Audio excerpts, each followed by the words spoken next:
عزیز طلبہ و طالبات، السلام علیکم۔ میں آپ کی اردو کی استاد ہوں، ماہپارہ زیدی میرا نام ہے، اور میں آپ کو 8ویں جماعت کی اردو پڑھا رہی ہوں۔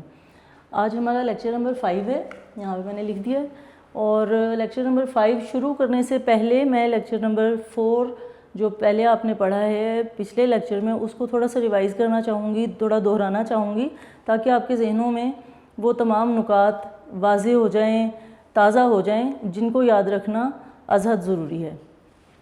آپ نے پچھلے لیکچر میں درخواست لکھنا سیکھی تھی۔ آپ کو ہم نے 3 درخواستیں، پہلی، دوسری اور تیسری جو ہیں وہ بورڈ پہ بھی کروائی تھیں، اور کتاب میں سے بھی پڑھ کر بتائی تھیں، اور اس کے جو اہم نکات تھے وہ بیان بھی کر دیے تھے، واضح کر دیے تھے، لیکن اس کو تھوڑا سا دہرا لیتے ہیں۔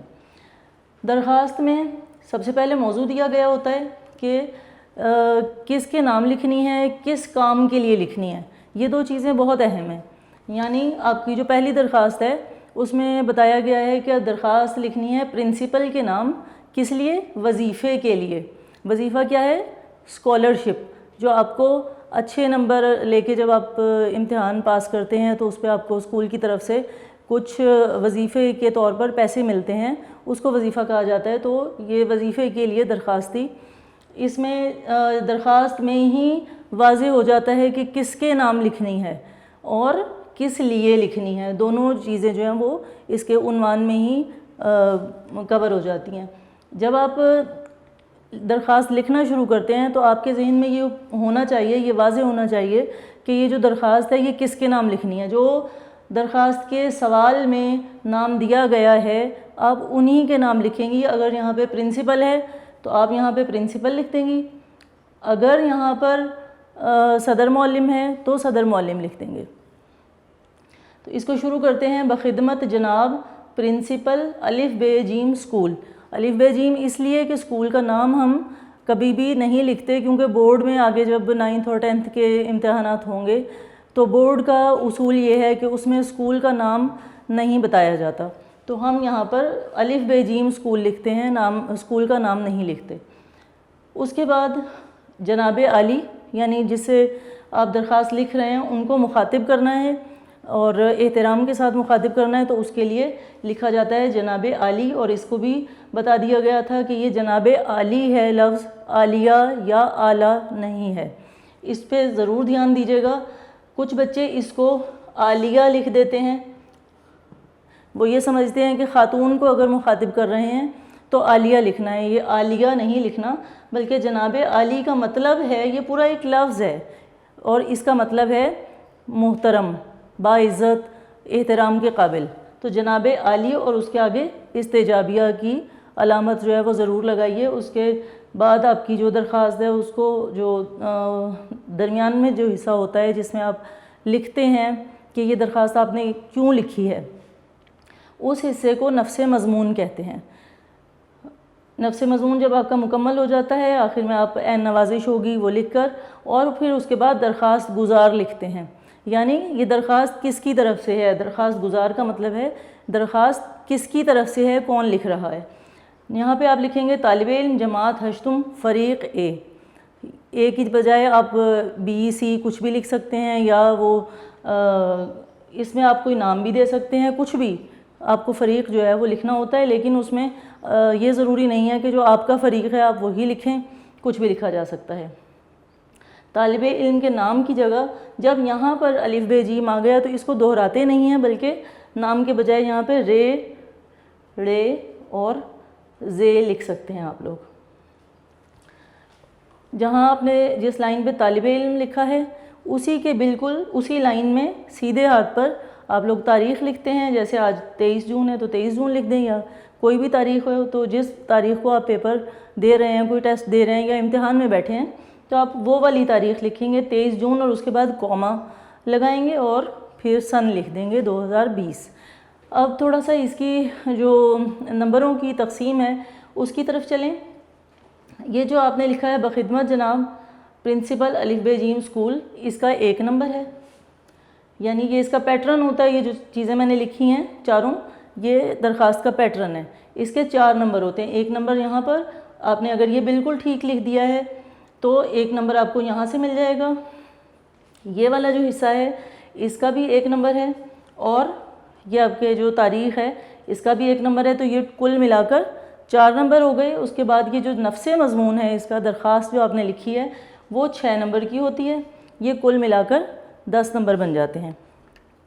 اور اس میں جو ہے یہ درخواست میں آپ کو چوائس نہیں آتی پیپر میں، یا آپ کا جو یہ ماہانہ ٹیسٹ ہوتا ہے اس میں بھی، اور جو آپ کے سیمسٹر کے پیپر ہوتے ہیں اس میں بھی چوائس نہیں ہوتی۔ جیسے اب سے پہلے کی کلاسز میں 6ٹھی 7ویں میں ہوا کرتی تھی کہ آپ لوگ درخواست یا خط لکھا کرتے تھے، جو سوال آتا تھا وہ یہ ہوتا تھا کہ درخواست یا خط لکھیں۔ تو یہ اب جو ہے وہ خط کا سوال الگ ہے اور درخواست کا الگ ہے، تو آپ کو درخواستیں ساری بہت اچھے طریقے سے یاد کرنی ہے کیونکہ یہ 10 نمبر کا سوال ہے۔ اور اس کا اگر آپ صرف پیٹرن بہت اچھی طرح یاد کریں اور اس کو ہی لکھ دیں، اور درمیان میں آپ نے نفس مضمون جو ہے وہ اگر فرض کیا کوئی ایسی درخواست آ جاتی ہے کہ جو آپ کو پہلے سے یاد نہیں ہے، تو کچھ تو آپ لوگ لکھنا جانتے ہیں، اب ماشاءاللہ آپ لوگ 8ویں جماعت میں ہیں تو اپنے پاس سے بھی لکھ سکتے ہیں۔ اگر یہ پیٹرن آپ کو اچھے سے آتا ہے تو آپ نفس مضمون اپنے پاس سے تھوڑا سا بھی لکھ دیں گے تو 4 نمبر اس کے لازمی آپ کو مل جائیں گے، 1-2 نمبر یہاں سے بھی مل جائیں گے، تو آپ کے نمبر جو ہیں وہ اگر نہیں بھی آتی ہے درخواست پھر بھی 10 میں سے آپ 7-8 نمبر لے جائیں گے، جو بڑی کامیابی ہوتی ہے۔ ہاں، اگر آپ نے بہت اچھے سے درخواست یاد کر رکھی ہے اور آپ بہت اچھی درخواست لکھ دیتے ہیں، جو آپ کے نوٹس میں بھی بہت اچھی درخواستیں لکھی ہوئی ہیں، تو آپ کو 10 میں سے 10 نمبر بھی مل جاتے ہیں۔ یہ تھا ہمارے پچھلے لیکچر کا تھوڑا سا، اس کو ہم نے دہرایا، اور لیکچر نمبر 5 شروع کرتے ہیں۔ لیکچر نمبر 5 میں آج ہم پڑھیں گے پیراگراف، اور ابھی تک ہم نے پیراگراف 8ویں جماعت کے لیکچرز میں نہیں پڑھے تھے۔ پیراگراف جس کو اردو میں ہم کہتے ہیں مضمون نگاری یا مضمون نویسی، آپ صرف مضمون بھی کہہ سکتے ہیں۔ مضمون اصل میں ہوتا کیا ہے؟ مضمون ایسی تحریر کو کہتے ہیں، ایسی سنجیدہ تحریر کو کہتے ہیں جس میں آپ کسی موضوع پر اپنے خیالات کا اظہار کرتے ہیں۔ اس کے کچھ بنیادی وہ ہیں نکات ہیں جس کو آپ ذہن میں رکھیں، اس کے بعد آپ اگر مضمون لکھیں تو آپ کو زیادہ بہتر انداز میں آپ مضمون لکھ سکتے ہیں۔ بعض دفعہ ہم نے مضمون نہیں یاد کیا، وہ ہوتا ہے یہ کیونکہ تخلیقی لکھائی میں آ جاتے ہیں مضامین، تو اگر کوئی ایسا مضمون آ جائے کہ جو آپ نے پہلے یاد نہیں کیا تو اس کی بنیادی چیزوں کو اپنے ذہن میں رکھتے ہوئے آپ اپنی معلومات کے مطابق بھی اگر لکھیں تو آپ کو نمبر مل جاتے ہیں۔ 8ویں جماعت میں جو ہمارے اسکول کا جو امتحان ہوتا ہے اس میں ان نوٹس میں سے ہی آپ کا پیپر بنتا ہے، اور اس کے علاوہ مضامین نہیں آئیں گے، لیکن میں آپ کو بنیادی اس کے جو اجزاء ہیں وہ بتانا چاہوں گی کہ سب سے پہلے مضمون میں کیا ہوتا ہے۔ اس کا نمبر 1 جو اس کی چیز آپ کو یاد رکھنی ہے وہ ہے اس کی ابتدا۔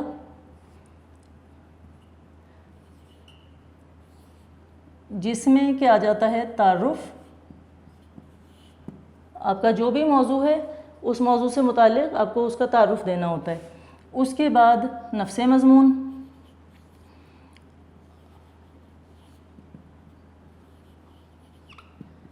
نفس مضمون میں آپ کے پاس جو بھی اس موضوع سے متعلق معلومات ہوتی ہیں وہ آپ اس کو ترتیب سے لکھتے ہیں اور اس کو نفس مضمون کہتے ہیں۔ اس کے بعد اس کا اختتام،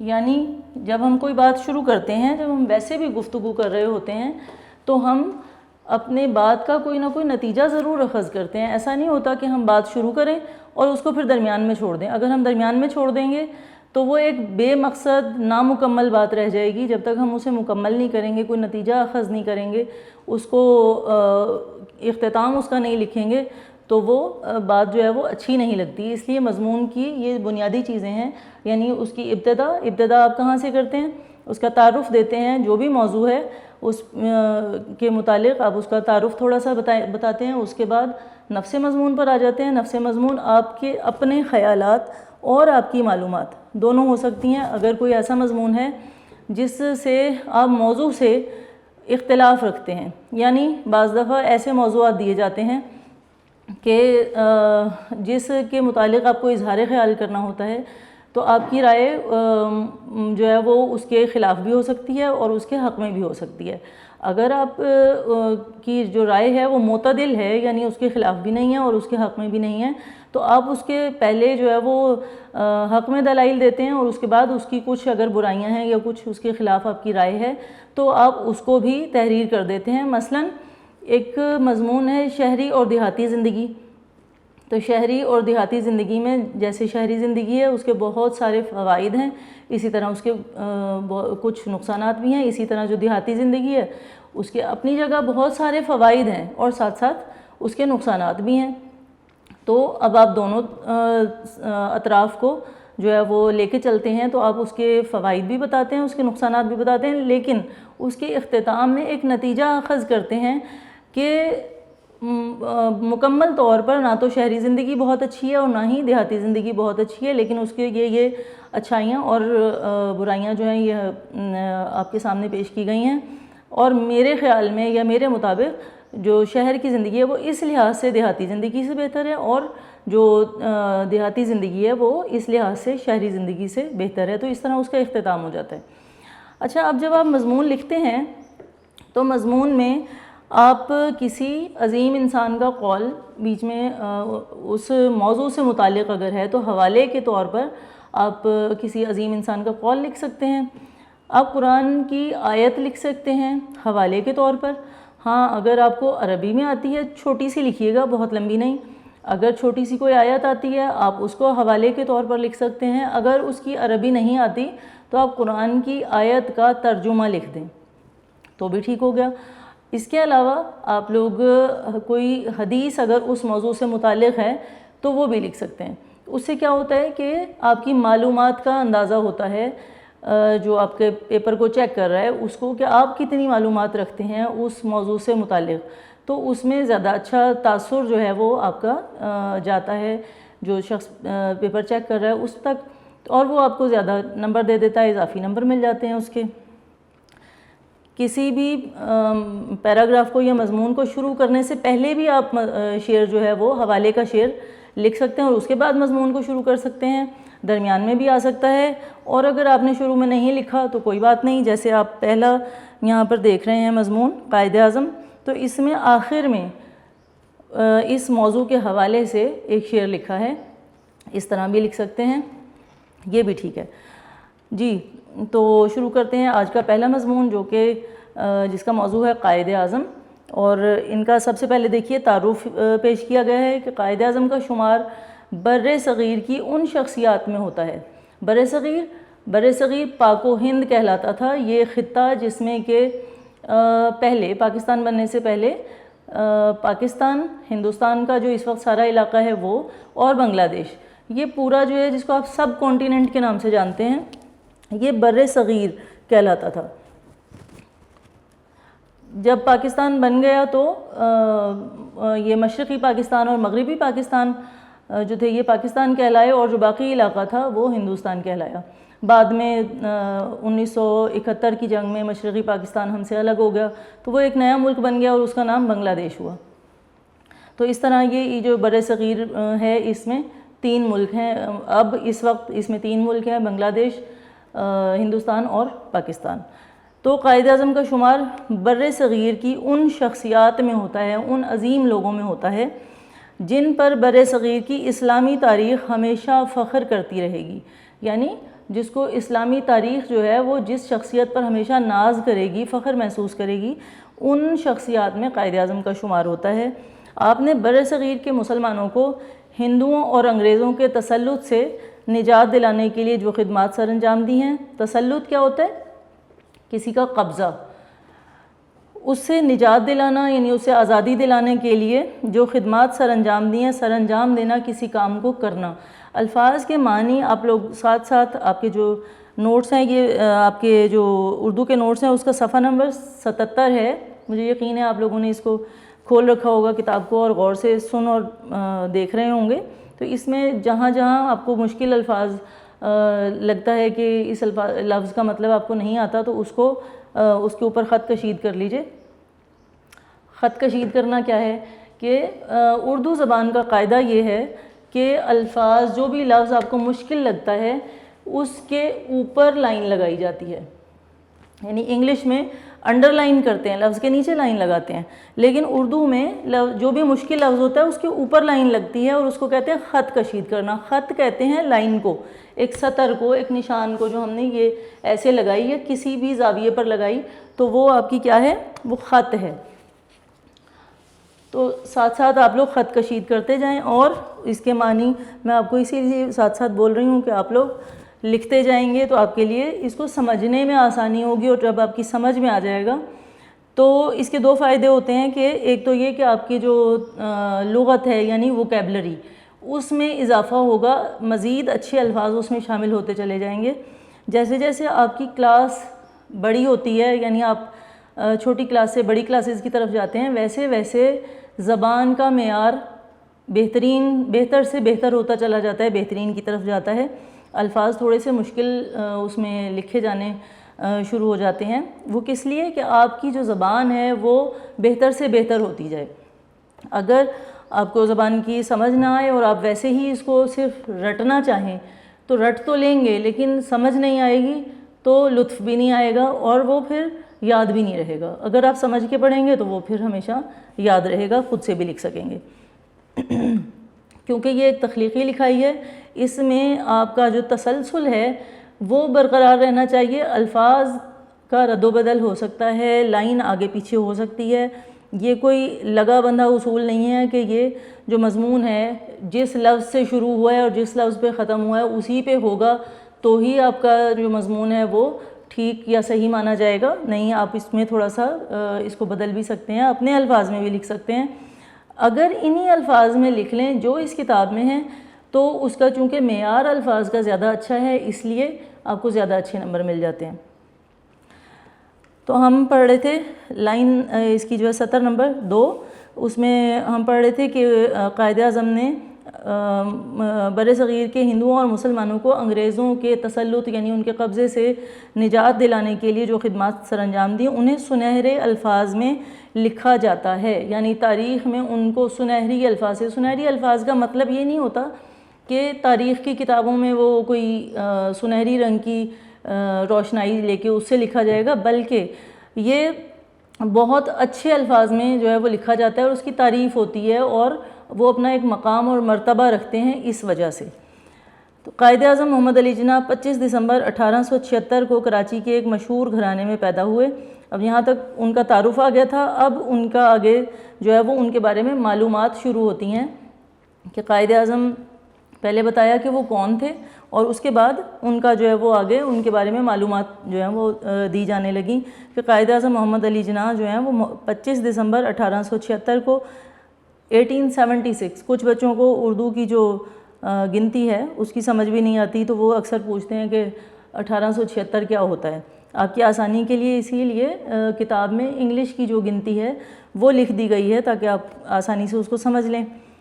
اگر اردو پڑھ رہے ہیں تو اردو میں ہی گنتی بولیں اور پڑھیں تو زیادہ اچھی بات ہے. 25 دسمبر 1876 کو کراچی کے ایک مشہور گھرانے میں پیدا ہوئے ہیں. آپ کے والد کا نام پونجا جناح تھا جو کاٹھیا واڑ کے رہائشی تھے. کاٹھیا واڑ ایک علاقے کا نام ہے, وہاں کے رہنے والے تھے. رہائشی کا مطلب ہوتا ہے رہنے والے. اور یہ کیا کرتے تھے, یہ چمڑے کا وسیع کاروبار کرتے تھے. قائد اعظم نے ابتدائی تعلیم سندھ مدرسۃ الاسلام کراچی سے حاصل کی. یعنی آپ کے جو والد تھے وہ کاٹھیا واڑ کے رہنے والے تھے لیکن بعد میں وہ لوگ کراچی آ گئے تھے پاکستان بننے سے پہلے ہی. تو وہاں پر کراچی میں ہی قائد اعظم کی ولادت ہوئی اور اس کے بعد جب قائد اعظم تھوڑے سے بڑے ہوئے تو انہوں نے اپنی ابتدائی یعنی شروع کی تعلیم جو ہے وہ ایک مدرسہ تھا. مدرسہ کہتے ہیں اسکول کو. مدرسہ اس وقت آپ کے ذہن میں شاید مدرسے کا جو تصور ہے وہ تبدیل ہو چکا ہے. آپ لوگ مدرسہ سمجھتے ہیں اس جگہ کو جہاں پہ دینی تعلیم حاصل کی جائے, لیکن یہ چونکہ اس وقت کی بات ہے جب عربی اور فارسی زبان کا غلبہ تھا تو اس میں فارسی زبان کا لفظ ہے یہ جس میں مدرسہ جو ہے یہ اسکول کو کہا جاتا ہے اور اس کا مدرسے کا نام تھا سندھ مدرسۃ الاسلام اور یہ کہاں تھا, کراچی میں تھا. وہاں سے آپ نے ابتدائی تعلیم حاصل کی تھی. اس کے بعد اعلیٰ تعلیم انگلستان سے حاصل کی. انگلستان کیا ہے, جس کو آج آپ لوگ برٹن کے نام سے جانتے ہیں، انگلینڈ کہتے ہیں، برطانیہ بھی کہہ دیتے ہیں، اس کو انگلستان کہا جاتا تھا اور اب بھی کہا جاتا ہے۔ تو انگلستان سے انہوں نے ابتدائی تعلیم کے بعد اعلیٰ تعلیم جو ہے وہ انگلستان سے حاصل کی۔ آپ نے بیرسٹری کا امتحان پاس کیا اور 1896 میں وطن واپس آ گئے۔ قانون کی ڈگری ہوتی ہے جو کہ برطانیہ سے انہوں نے حاصل کی، اور اس کے بعد 1896 میں 1896 میں قائد اعظم جو ہیں وہ واپس وطن آ گئے۔ آپ نے سیاست کا آغاز کانگریس میں شمولیت سے کیا، یعنی کانگریس میں شامل ہونے سے کیا۔ شروع میں مسلمانوں کے جو رہنما ہیں، بہت سارے رہنما جو تھے، ان کا یہ خیال تھا کہ انگریز جو ہے وہ ہمارا مشترک دشمن ہے، یعنی ہندو کا اور مسلمان کا مشترک دشمن ہے، اس کو یہاں سے نکال دینا چاہیے اور ہندوؤں اور مسلمانوں کو مل کر اس کے لیے جد و جہد کرنی چاہیے۔ لیکن آہستہ آہستہ ہندوؤں کی جو سازشیں تھیں وہ بے نقاب ہوئیں، ان کی چالیں ہمارے سامنے آئیں۔ ہمارے رہنما جو تھے ان کو پتہ چلا کہ نہیں، ہندو سازش کر رہے ہیں، یہ انگریز کو یہاں سے نکال کر خود اس پورے بر صغیر پر اپنی حکومت قائم کرنا چاہتے ہیں، اور پھر کیا ہوگا کہ مسلمان یا دوسری کوئی بھی جو کسی دوسرے مذہب سے تعلق رکھنے والے جو لوگ ہیں وہ یہاں اقلیت کا درجہ ان کا رہ جائے گا، اقلیت کی حیثیت رہ جائے گی، اور کیونکہ وہ تعداد میں کم ہوں گے تو ہندوؤں کا پھر جو دل چاہے گا وہ کریں گے۔ اور ہندوؤں کے بارے میں سب لوگ ہی جانتے تھے کہ یہ ایک چال باز قوم ہے اور یہ کسی کو بھی اپنے برابر نہیں سمجھتی، اور یہ جب ان کی حکومت ہوگی تو یہ دوسرے لوگوں کو، دوسرے مذاہب کے لوگوں کو سکون سے نہیں رہنے دیں گے، جو کہ آج بھی آپ لوگوں پر یہ بات ثابت ہو چکی ہے کہ وہاں پہ جو عیسائی اور مسلمان ہیں وہ کس طرح تنگی کا شکار ہیں اور کس طرح کے مظالم ان کے ساتھ روا رکھے جا رہے ہیں ہندوؤں کی طرف سے اور ہندو حکومت کی طرف سے۔ تو چونکہ اس وقت تک قائد اعظم کو اندازہ نہیں تھا ہندوؤں کی چالوں کا اور ان کی سازشوں کا، لہٰذا قائد اعظم جب وطن واپس آئے تو انہوں نے سیاست کا آغاز کیا، لیکن کانگریس میں شمولیت اختیار کی۔ کانگریس وہ جماعت ہے جو ہندوؤں کی نمائندہ جماعت تھی، اس میں شامل ہو گئے۔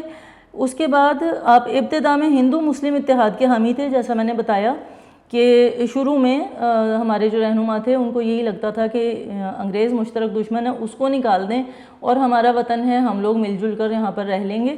لیکن بعد میں پتہ چلا کہ نہیں، ہندو خود حکومت پر قبضہ کرنا چاہتے ہیں۔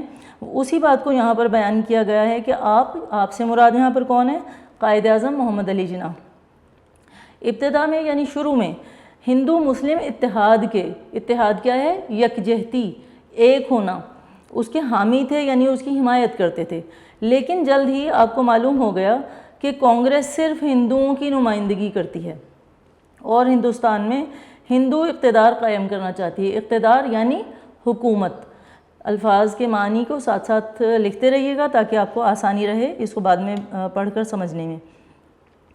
لہٰذا 1913 میں آپ مسلم لیگ میں شامل ہو گئے۔ اب شروع میں قائد اعظم کانگریس کا حصہ تھے، لیکن 1913 میں آپ کو اچھے سے سمجھ آ گیا کہ ہندو کس طرح سے مسلمانوں کو استعمال کرتے ہوئے اپنے ساتھ ملا کر انگریز کو یہاں سے نکالنا چاہتے ہیں، اور اس کے بعد یہ کیا کریں گے، یہ پورے ہندوستان پر قبضہ کر لیں گے اور پھر یہ ہمیں جو ہے وہ اپنا غلام بنا کر رکھیں گے، اور جس طرح کا سلوک ان کا دل چاہے گا یہ ہمارے ساتھ وہ سلوک کریں گے۔ لہٰذا قائد اعظم کو جب اس بات کی سمجھ آ گئی تو انہوں نے 1913 میں کانگریس سے الگ ہو گئے اور مسلم لیگ میں شامل ہو گئے۔ مسلم لیگ مسلمانوں کی نمائندہ جماعت تھی، تو قائد اعظم جو ہیں وہ اس میں شامل ہوئے۔ 1928 میں کانگریس نے نہرو رپورٹ پیش کی۔ 1928 بہتر یہ ہوگا کہ آپ لوگ اردو کی گنتی کو اردو میں یاد کریں اور اسی طرح بولیں، اور سن کو اردو میں ہی ادا کیا کریں تو بہتر ہے۔ آپ کی آسانی کے لیے میں ساتھ بتاتی جا رہی ہوں کہ یہ 1928 جو ہے یہ 1928 ہے۔ تو اس میں کانگریس نے نہرو رپورٹ پیش کی، اس کے جواب میں قائد اعظم نے اپنے 14 نکات پیش کیے۔ 14 نکات جو تھے وہ بنیادی طور پر مطالبات تھے مسلمانوں کے، تو وہ تاریخ میں بہت مشہور ہوئے ہیں۔ تو آگے چل کے آپ لوگ 9th اور 10th کلاس میں اس میں مطالعہ پاکستان جب پڑھیں گے تو اس میں 14 نکات بھی انشاءاللہ ضرور پڑھیں گے۔ تو قائد اعظم نے 14 نکات پیش کیے۔ اس کے بعد 23 مارچ 1940 میں مسلم لیگ کا سالانہ اجلاس، سالانہ یعنی 1 سال کے بعد جو اجلاس ہوتا ہے، کس کا اجلاس تھا؟ یہ جو مسلمانوں کی نمائندہ جماعت تھی مسلم لیگ، اس کا یہ سالانہ اجلاس تھا۔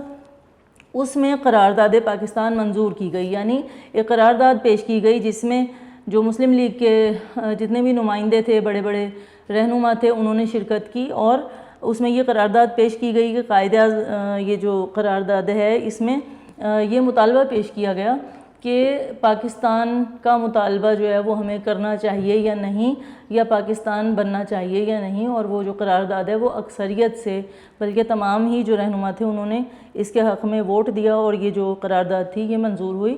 اور یہ قرارداد کس نے پیش کی تھی؟ علامہ اقبال نے یہ قرارداد پیش کی تھی، اور یہ جو ہے 23 مارچ 1940 کو پیش کی گئی تھی۔ منٹو پارک لاہور میں یہ اجلاس ہوا تھا، اور جس کو اب آپ لوگ جو ہے وہ اقبال پارک کے نام سے جانتے ہیں، کافی بڑا پارک ہے، اور اس پر اب مینار پاکستان اسی قرارداد کے منظور ہونے کی یادگار کے طور پر اس جگہ پر جو ہے وہ یہ مینار تعمیر کیا گیا ہے۔ تو یہ جو قرارداد ہے یہ وہاں پر منظور ہوئی تھی۔ اس کے بعد قائد اعظم کی قیادت میں مسلمانوں نے آزادی کی جدوجہد کوشش کو کہتے ہیں، جدوجہد تیز کر دی، اور بالآخر 14 اگست 1947 کو، یعنی 14 اگست 1947 کو، 14 اگست 1947 کو پاکستان معرض وجود میں آ گیا۔ معرض وجود میں آنا یعنی بن جانا، جس کو آپ آسان الفاظ میں کہتے ہیں کہ 14 اگست 1947 کو پاکستان جو ہے وہ بن گیا۔ قیام پاکستان کے بعد، قیام پاکستان یعنی پاکستان کے بن جانے کے بعد، قائد اعظم پاکستان کے پہلے گورنر جنرل بنے۔ دن رات کی محنت سے آپ کی صحت خراب ہو گئی۔ قائد اعظم چونکہ بہت انتھک محنت کرتے تھے، اب پاکستان کے بن جانے کے بعد انتہائی کم وسائل کے ساتھ، انتہائی کم پیسوں کے ساتھ اس ملک کو چلانا، ملک میں جو مہاجرین آئے تھے ان کو اپنی اپنی جگہ پر جو ہے وہ سیٹل کرنا، ان کو گھر دینا، ان کو سہولتیں دینا، ہر طرح سے ان کا خیال رکھنا، اور پورے ملک کے انتظام کو چلانا، اس کو سنبھالنا انتہائی کم وسائل کے ساتھ جو ہے وہ انتہائی مشکل تھا۔ لیکن قائد اعظم نے انتھک محنت کی اور اس ملک کو کسی نہ کسی طرح سے چلایا، اور محنت کرنے کی وجہ سے کیا ہوا کہ دن رات کی محنت سے آپ کی صحت خراب ہو گئی، اور 11 ستمبر 1948 کو، یعنی پاکستان بننے کے تقریباً 1 سال کے بعد، پاکستان جو ہے وہ 14 اگست کو بنا ہے، اور 11 ستمبر یعنی 1 سال اور تقریباً 1 مہینے کے بعد 1948 میں، 1948 میں آپ خالق حقیقی سے جا ملے، یعنی انتقال فرما گئے۔ یہاں پہ خالق حقیقی سے مراد کون ہے؟ انسانوں کا خالق اور مالک کون ہے؟ اللہ تعالیٰ کی ذات ہے۔ تو ہم مسلمان ہونے کے ناطے ہمارا یہ ایمان ہے کہ جب انسان جو ہے وہ اس دنیا سے اگلی دنیا میں جاتا ہے تو وہ اس دنیا سے اگلی دنیا میں منتقل ہو جاتا ہے، اسی لیے ہم کہتے ہیں کہ انتقال ہوا ہے۔ انتقال سے ہم مراد یہ لیتے ہیں کہ کسی شخص کی وفات ہو گئی، یعنی وہ مر گیا، لیکن اس کا مطلب یہ ہوتا ہے کہ اس دنیا سے اگلی دنیا میں منتقل ہو گیا۔ تو جب انسان اس دنیا سے اگلی دنیا میں جاتا ہے تو وہ اللہ تعالیٰ سے جو ہے وہ جا ملتا ہے، اس کی روح جو ہے وہ آگے عالم بقا کی طرف چلی جاتی ہے۔ تو اس کے لیے ایک لفظ استعمال کیا جاتا ہے کہ خالق حقیقی سے جا ملنا۔ خالق حقیقی اللہ تعالیٰ کی ذات ہے۔ اچھا، اب آپ دیکھیے کہ ساری معلومات دے دی گئیں، یہاں تک یہ سارا نفس مضمون ہے۔ آخر میں اس کا جو ہے وہ اختتام دیا گیا ہے۔ اس کو الگ الگ پوائنٹس بنا کے نہیں لکھنا آپ نے کہ آپ یہ سوچیں کہ پہلے ابتدا کا جو ہے وہ سرخی دے دی اور اس کے بعد تعارف کی اور پھر نفس مضمون کی اور پھر اختتام کی، ایسے نہیں لکھنا۔ جو مضامین ہیں یہ پیراگراف کی صورت میں ہی ہوتے ہیں اور اسے پیراگراف کی صورت میں ہی لکھنا ہوتا ہے۔ تو اس میں بس یہ خیال رکھنا ہوتا ہے کہ ہم نے تعارف دے دیا موضوع کا، اس کے بعد ہماری جو معلومات ہیں وہ ہم نے لکھ دی، اور آخر میں وہ جو معلومات ہیں وہی نفس مضمون کہلاتی ہیں، اور آخر میں اس موضوع کا اختتام جو ہے وہ لکھنا ہوتا ہے۔ دیکھیے یہاں پر اختتام کیا ہے اس طرح کہ 11 ستمبر آپ جو ہے وہ 11 ستمبر 1948 کو خالق حقیقی سے جا ملے۔ آپ کا مزار روشنیوں کے شہر کراچی میں ہے۔ کراچی کو روشنیوں کا شہر بھی کہا جاتا ہے، تو اس کو اچھے الفاظ میں لکھا گیا ہے کہ روشنیوں کے شہر کراچی میں ہے۔ آپ رہتی دنیا تک اپنی قوم کے دلوں میں زندہ رہیں گے. یہ اس کا اختتام ہے مضمون کا. اور آخر میں ایک شعر جو ہے وہ یہاں پہ حوالے کے شعر کے طور پر لکھا گیا ہے جو اقبال کا شعر ہے کہ ہزاروں سال نرگس اپنی بے نوری پہ روتی ہے, بڑی مشکل سے ہوتا ہے چمن میں دیدہ ور پیدا. تو یہ عظیم لوگوں کے بارے میں جو یہ شعر ہے یہ کہا جاتا ہے, تو یہ یہاں پر لکھ دیا گیا. اس شعر کو آپ اسی مضمون کے شروع میں بھی لکھ سکتے ہیں جہاں آپ نے قائد اعظم جو ہے وہ لکھا ہے, موضوع لکھا ہے, تو اس کے بعد جب آپ شروع کریں تو آپ یہاں پر شعر سے بھی شروع کر سکتے ہیں. اور اس کے بعد آپ نفس مضمون لکھیں گے, وہ جتنی بھی لائنز کا ہو جائے گا وہ لکھ کے اس کے بعد اس کا جو ہے وہ اختتام لکھیں گے, اور اس کے نیچے کچھ اور نہیں لکھنا ہوتا, بس یہاں تک جو ہے وہ ایک مضمون ہو جاتا ہے. جی طلبہ, یہ آپ کا آج کا لیکچر تھا, لیکچر نمبر 5, جس میں ہم نے گزشتہ لیکچر کو تھوڑا سا ہم نے دہرایا تھا, درخواست کو, اور ساتھ میں ہم نے مضمون نگاری سیکھی تھی کہ کس طرح سے لکھا جاتا ہے. اور آپ کا جو پہلا مضمون ہے اس میں اس کو ہم نے تفصیل سے پڑھا اور مشکل الفاظ کے معنی لکھے. آپ کا یہ جو مضمون ہے یہ آپ کے ٹیسٹ میں یا آپ کا جو سیمیسٹر کے پیپر ہوتے ہیں اس میں امتحان میں یہ 15 نمبر کا مضمون ہوتا ہے, اس کو اپنے ذہن میں رکھیے گا. مضمون آپ کو بہت اچھی طرح تیار کرنا ہے, اور حرف بہ حرف چاہے نہ لکھیے, لیکن کوشش آپ کی یہ ہونی چاہیے کہ آپ لوگ اسی کے الفاظ کو یاد رکھیں, اچھے الفاظ کو جو ہے وہ اچھے الفاظ میں مضمون لکھیں. زبان کا معیار ہشتم جماعت کے معیار پر پورا اترنا چاہیے. آخر میں آپ کو چھوٹا سا اخلاقی سبق دیتی جاؤں کہ بہت ہی چھوٹی سی بات ہے, با ادب با نصیب, بے ادب بے نصیب. کہتے ہیں کہ جو لوگ بڑوں کا ادب کرتے ہیں وہ خوش نصیب ہوتے ہیں کیونکہ خدا ان کو پسند کرتا ہے. دوسرے, وہ جب بڑوں کا ادب کرتے ہیں, احترام کرتے ہیں, تو ان کی بات کو غور سے سنتے ہیں, ان کی جو کام ان کو کہا جاتا ہے کہ یہ کرو وہ کر دیتے ہیں, اور جس بات سے بڑے روکتے ہیں اس سے رک جاتے ہیں. اس سے کیا ہوتا ہے کہ بڑوں کے جو زندگی بھر کا نچوڑ ہوتا ہے وہ نچوڑ وہ ہمیں بتا رہے ہوتے ہیں, ہمیں سکھا رہے ہوتے ہیں کہ یہ اچھا ہے, اس راستے پر چلو, یہ برا ہے, اس پر نہ چلو, اس سے بچو, اگر اس کام کو کرو گے تو نقصان اٹھاؤ گے. تو اگر ہم اپنے بڑوں کی بات کو مانتے ہیں تو ہم فائدے میں رہتے ہیں, اور اس سے کا نتیجہ کیا ہوتا ہے کہ ہم اس کے فوائد جب حاصل کرنا شروع کرتے ہیں تو ہمارا نصیب خود بخود اچھا ہو جاتا ہے. کیونکہ نصیب اصل میں کیا ہے, وہی سب کچھ ہے جس کے لیے ہم کوشش کرتے ہیں. جیسا کہ قرآن پاک میں اللہ تعالیٰ ارشاد فرماتا ہے, لیس الانسان الا ما سعی, انسان کے لیے وہی کچھ ہے دنیا میں, وہی کچھ ہے جس کے لیے وہ کوشش کرتا ہے. تو جس چیز کے لیے ہم کوشش کریں گے, بڑوں کے بتائے ہوئے اصولوں پر چلیں گے, ان کے احکامات کو جو ہے وہ ہم ان کی پیروی کریں گے, تو خود بخود ہمارا نصیب اچھا ہوتا چلا جائے گا. بس اس چیز کو ذہن میں رکھیے گا کہ ہمیشہ اپنے سے بڑے کا احترام کیجیے, عزت کے ساتھ پیش آئیے, اور زندگی کی کامیابیوں کو حاصل کیجیے.